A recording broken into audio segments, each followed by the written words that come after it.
Kaixo, Espainiako gobernuak azkenean langabeziagatiko prestazioa jasotzen dutela 2024ko errenta aitorpena aurkeztera ez behartzea erabaki du.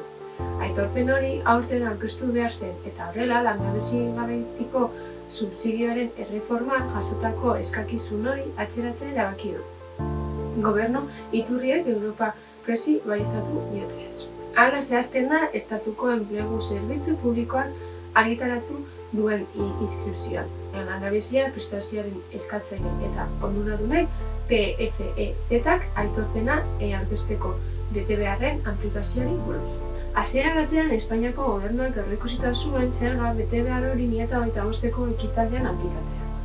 Baina, gobernuak irizpidea aldatu du, kontuan hartuta sorospenaren araua 2024ko azaroaren batean sartu zela indarrean. Eta beraz, iazko zerga ekitaldiko lehen 10 hilabeteetan ez zela beharrik egon.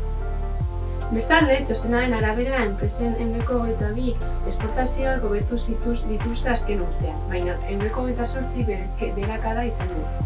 Gainera, berrikuntzari buruz datuak aurkezten dutenez, enpresen ehuneko 72,9ak ia ez du inbertsiorik egin, IGJ-ko ekimenetan.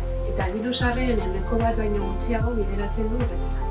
Eta hauxe izan da aste honetako bideokonik. Datorren astean berriro izango gaituzu zuzenean. Besterik gabe, ondo izan. Agur!